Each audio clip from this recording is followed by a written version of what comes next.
हजारों की तादाद में लोगों का हुजूम। पुलिस ने भी अपने लाओ लश्कर के साथ दस्तक दी है। हर किसी के हाथ में बैनर, इंसाफ की गुहार। दिल में दर्द, जहन में तूफान, आंखों में आंसुओं का दरिया और एक ही मांग, कातिलों को फांसी दो, कातिलों को फांसी दो। ये लाचार पिता जो अपने लखते जिगर के गम में बदहवास है, लाडले की दिन दहाड़े हत्या की गई है, सरेआम आंखों के सामने मार दिया गया और पिता खामोश रहा। पैरों से अपाहिज बेबस पिता कुछ नहीं कर सका। मंजर को एक बारगी याद कर सहम उठता है। जहन में दर्द है लेकिन अल्फाज नहीं, बोल नहीं सकता। अल्फाज जुबान से नहीं, आंखों से बयां हो रहे हैं। तस्वीर उसी नावेद की है जिसकी हत्या से पूरा इलाका सहम उठा है। दूसरे इलाके के ही दबंग लड़कों ने जावेद को गोली मारकर मौत के घाट उतार दिया। सुनिए जरा। बच्चा गेटी पर खड़ा था, गेटी से चार आए, चारों टांगर लेकर मेरे बच्चा को 2 फायरिंग से यही मार कर रखते। उनको जानती हैं आप? वही चौक मान लेके धुरंधर सिंह के लड़के थे सब। आशीष नाम था उसका और पप्पू नाम था, गोपी गप्पू नाम था। कत्ल की ये सनसनीखेज वारदात देवरिया जनपद के थाना लार की है। तारीख 21 फरवरी, दिन गुरुवार, शाम का वक्त। नावेद घर में अपने परिवार के बीच बैठा था। हर कोई बातों में उलझा हुआ था। 17 साल का नावेद नहीं जानता था अगली सुबह देखने के लिए वो जिंदा नहीं रहेगा। घर वाले भी अनजान थे कि इसी शाम के साथ उनकी खुशियां बर्बाद हो जाएंगी। घर वालों पर तो पहाड़ टूटने वाला था। नावेद की मौत उसकी चौखट पर दस्तक देने वाली थी। बदकिस्मती से नावेद बाहर आया और सामने थे 4 चेहरे। चारों बदमाशों ने नावेद को उठा लिया और एक ने उसके जिस्म में ताबड़तोड़ दाग दी नफरत की गोलियां। नावेद ने वहीं अपना दम तोड़ दिया। सूबे के मुखिया से भी ये बदनसीब बहन सिर्फ और सिर्फ एक ही मांग कर रही है, कातिलों को सजा दी जाए। हम अखिलेश यादव जी भाई जी से हम विरोध करते हैं कि उसको फांसी दीजिए, बस उसको फांसी दीजिए उसको, और मुझे इंसाफ चाहिए और कुछ नहीं चाहिए। और मुझे बस उसे फांसी दीजिए और मुझे इंसाफ चाहिए और कुछ नहीं चाहिए। पूरा इलाका इस वारदात से गुस्से की आग में जल रहा है। नावेद के कातिल पुलिस गिरफ्त से बाहर हैं और पुलिस महज दावा ही कर रही है। इसमें लड़कों में घटना हुई थी। इसमें इसका एक लड़के का मर्डर हो गया था और इसमें गिरफ्तारी के प्रयास किए जा रहे हैं और अपराधी किसी भी तरीके से बच नहीं सकता है पुलिस की पकड़ से। बहुत शीघ्र हम लोग गिरफ्तार कर लेंगे इसको। पुलिस ने चारों बदमाशों के खिलाफ मुकदमा दर्ज कर लिया है और कार्रवाई की बात कह रही है। आखिरकार इस वारदात ने साबित कर दिया है कि नफरत सिवाय मातम के कुछ और नहीं देती। घनश्याम मिश्रा, देवरिया, समाचार प्लस। डबल मर्डर की एक सनसनीखेज वारदात से शामली शहर थर्राया है। चाचा भतीजे के कत्ल से कोहराम मचा है। वजह जानकर यकीनन आप भी एक बार की सन रह जाएंगे। दबंग इस कदर बेखौफ हैं कि खाकी वर्दी और कानून का खौफ उन्हें नहीं सताता। तभी तो चाचा भतीजे के जिस्म में कई गोलियां दागकर दबंग फरार हो गए।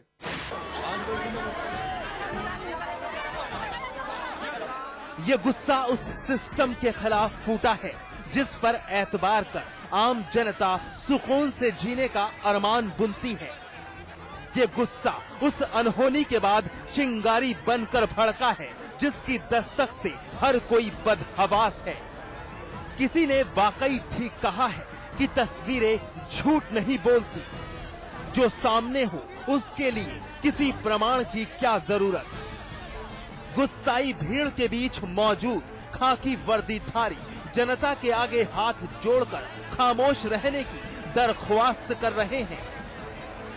लेकिन क्या किया जाए, हद हो गई। तभी तो जनता सतर्क हो गई। पुलिस से भी हाथापाई करने से गुरेज नहीं है। देखिए जरा किस कदर पुलिस वाले पर हाथ चलाए जा रहे हैं। चलिए इस मंजर की हकीकत से आपका तारुफ करवाया जाए। टीवी स्क्रीन पर दिख रही इन दो तस्वीरों पर गौर करिए। धर्मवीर और पोपीन रिश्ता चाचा भतीजे का है, लेकिन अफसोस एक रंजिश इनकी मौत का सबब बन गई। थाना गढ़ी पुख्ता में मालंडी गांव है, वहाँ पे दो व्यक्तियों का गोली मार के हत्या कर दी गई है। इसमें जो है FIR भी लिखी जा रही है। उसमें जो मुलजिम है उन पर सख्त कार्रवाई की जाएगी और इसमें कोई भी कसर बाकी नहीं है। पता चला है कि वो लोग जो मृतक है वो किसी मामले में गवाह थे। देखिए इस बात की पूरी छानबीन की जाएगी कि ये पूरा मैटर क्या है, इसमें कौन लोग शामिल है। कोई अगर इनडायरेक्टली भी शामिल है तो उसको भी मुलजिम बनाया जाएगा और वो भी विधिक कार्रवाई करके उनको भी जो है कानून के दायरे में लाकर उनको सजा दिलाएगी। डबल मर्डर की खौफनाक वारदात शामली के थाना गी पुख्ता के गांव मलैंडी की है। रात का वक्त था। चाचा धर्मवीर और उसका भतीजा पोपीन घर पर ही मौजूद थे। इसी दरमियान 3 दबंग लोग घर के अंदर दाखिल हुए और फिर चाचा भतीजे का कत्ल कर फरार हो गए। वारदात के इत्तला पुलिस को दी गई। मौकाए वारदात पर पहुंची पुलिस ने तफ्तीश शुरू की तो फिर पता चला साल 2006 की वारदात। गांव की एक लड़की की रेप के बाद हत्या। आरोपी थे गांव के दबंग। धर्मवीर था एकमात्र चश्मदीद। गवाही देकर आरोपियों को दिलवाई सजा। आरोपियों का परिवार बना रहा था दबाव, लेकिन धर्मवीर को नहीं था मंजूर। बस बौखलाए दबंग घर पहुंच गए और धर्मवीर पर हमला कर दिया। बीच बचाव के वक्त भतीजा पोपीन भी शिकार बन गया और दोनों की मौत हो गई। मेरे पापा को आंख मारी थी। मेरे पापा को तो सुना नहीं, टीवी चल रहा था कोटा। फिर मेरा भैया आया, उसने आंख मारी थी मेरे पापा को और फिर उसका गोली अड़ा रखी थी बंदूक और फिर मेरे पापा उसका भी गोली मार दी और फिर भागते हुए दिखे थे वे और फिर हमने पकड़ने की कोशिश करी, हाथ नहीं आए। कितने लोग थे? 3 आदमी थे। धर्मवीर और पोपीन की हत्या से कोहराम मच गया। हत्यारे दबंग वारदात अंजाम देकर फरार हो गए। पीड़ित परिवार और गुस्साए गांव वालों ने धर्मवीर और पोपीन का शव लबे सड़क रख जाम लगा दिया। मांग थी कि जल्द ही आरोपी पकड़ लिए जाएं। गुस्सा इस कदर था कि पुलिस पर भी हाथ चल गए। वो की रंजिश थी पहले कोई, उसका आया ना धर्मवीर ने वहाँ हमारे मरवाई पे अगर धर्मवीर को बुलाया था बदों को पकड़ कर उनका हमारी ना गोली मार दी, उसका धर्मवीर का मार दी गोली। देखे आपने कौन कितने लोग थे? वे नहीं 3 थे बस आदमी। पुलिस ने हमको आश्वासन दिया, कहा अपना भाई इसके 5 नंबर भरवा का अपना वो डेड बॉडी ठो है। एसपी साहब के आश्वासन के बाद आग बबूला भीड़ को शांत किया गया। साथ ही चाचा भतीजे का शव कब्जे में लेकर पोस्टमार्टम के लिए भेज दिया गया। आरोपी अब भी पुलिस गिरफ्त से बाहर हैं, लेकिन सवाल उठता है कि अगर धर्मवीर इतनी संवेदनशील वारदात का एकमात्र चश्मदीद था और उसकी गवाही पर आरोपी जेल की सलाखों के पीछे थे, तो फिर उसकी सुरक्षा के लिहाज से कोताही क्यों बरती गई, जबकि आरोपियों का पूरा परिवार एक दबंग है। वरुण चौधरी, शामली समाचार प्लस। गाजियाबाद में बढ़ते अपराधों को रोकने में नाकाम पुलिस की बौखलाहट सामने आ गई है। वाकया उस वक्त का है जब गाजियाबाद के लोनी इलाके में पुलिस चौकी से महज चंद कदम की दूरी पर एक घर में डकैती की वारदात को अंजाम दिया गया, जिसके कई घंटों बाद मौके पर पहुंची पुलिस को मीडिया के सवालों का जवाब देना भारी पड़ गया और उन्होंने कैमरे पर हाथ मारना शुरू कर दिया। तो बात करेंगे नहीं, इनको ये है कि आप लाइट नहीं सर, हटिए हटिए, आप सामने से हटिए भाई साहब, मना कर रहे हैं जबरदस्ती सर, थोड़ा बता दीजिए।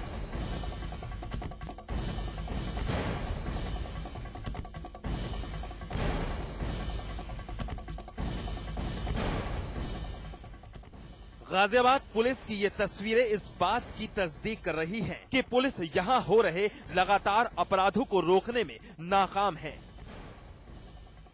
दरअसल ये बौखलाहट उस वक्त की है जब गाजियाबाद के लोनी इलाके में दिल्ली की सीमा से सटी इंदिरापुरी पुलिस चौकी के महज चंद कदमों की दूरी पर एक ट्रांसपोर्टर के घर में घुसकर 8-9 नकाबपोश बदमाशों ने हथियार की नोक पर पहले तो पूरे परिवार को बंधक बनाया और फिर घर पर रखा 40 तोला सोना, 1 किलो चांदी, डायमंड सेट समेत 1 लाख कैश लेकर फरार हो गए। यही नहीं, जाते जाते बदमाशों ने उन्हें जान से मारने की धमकी भी दी। यही नहीं, वारदात के बाद घटना स्थल से महज कुछ ही दूर पर होने के बावजूद पुलिस कई घंटों बाद मौके पर पहुंची, जहां पहले से मौजूद मीडिया कर्मियों द्वारा पूछे गए सवालों का जवाब पुलिस कप्तान ने कुछ इस तरह से दिया। तो बात करेंगे नहीं, इनको ये है कि आप लाइट हटिए हटिए, आप सामने से हटिए भाई साहब, मना कर रहे हैं जबरदस्ती सर, थोड़ा बता दीजिए। ये प्रतिक्रिया उन सवालों के लिए है जो कि मीडिया पुलिस कप्तान से कर रही थी और कप्तान साहब के पास सिर्फ बौखलाहट के सिवाय और कुछ भी नहीं था। हम आपको बता दें, बौखलाहट कुछ इस कदर थी कि साहब ने कैमरे पर हाथ भी मारने की कोशिश की। एक बार फिर आप देखिए कप्तान साहब की बदसलूकी। तो बात करेंगे नहीं, इनको ये है कि आप लाइट हटिए हटिए, आप सामने से हटिए भाई साहब, मना कर रहे हैं जबरदस्ती सर, थोड़ा बता दीजिए क्या देंगे सब लोगों को। अभी आपने देखी वारदात के बाद पुलिस की बदसलूकी और अब हम आपको सुनाते हैं पुलिस की लापरवाही के किस्से, जो कि खुद पीड़ित के रिश्तेदार ने हमको बताए। अब आप भी सुनिए खुद उनकी जुबानी। कितने मालिक गए हैं? ये करीब 7 हो या 8 आदमी, 50 के करीब 100 होगा जी। आधा या पौन किलो के करीब चढ़नी भी होगी जी। जैसे मैं करीब 2 बजे पुलिस चौकी में गया था, तो मैंने जब जो चौकी इंचार्ज था उससे बात की तो उसने कहा हमारा कंप्यूटर खराब है, पुलिस हमने आपके FIR दर्ज कर दी है, लेकिन अभी आपको कॉपी नहीं मिलेगी। अब FIR में उसने क्या लिखा है इसके बारे में हम आपको कुछ नहीं बता सकते। गाजियाबाद में जिस तरह से अचानक अपराधों की बाढ़ सी आ गई है, कानून व्यवस्था समेत सूबे की सरकार के लाखों वादों की लगातार बखिया उधड़ती नजर आ रही है, जिससे न केवल परेशान अधिकारियों की बौखलाहट देखने को मिली, बल्कि उनकी बौखलाहट से उनकी नाकामी भी साफ नजर आई। ऐसे में जनता अपनी सुरक्षा की गुहार किसके पास और कहां लेके जाए, बड़ा सवाल है। गाजियाबाद से संजय गिरी के साथ सौरभ श्रीवास्तव, समाचार प्लस।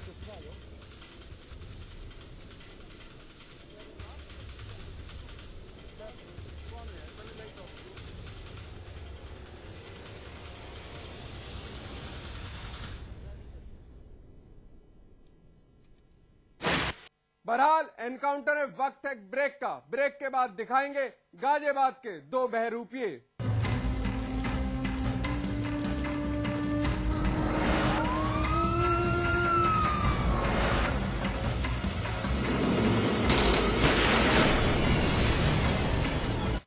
रजनीगंधा का कोई मुकाबला नहीं। इसमें है बहुमूल्य प्राकृतिक रूप केवड़ा, पवित्र शीतल चंदन तेल, अव्वल दर्जे का गुणकारी कत्था, खास खुशबू वाली इलायची, उम्दा क्वालिटी वाली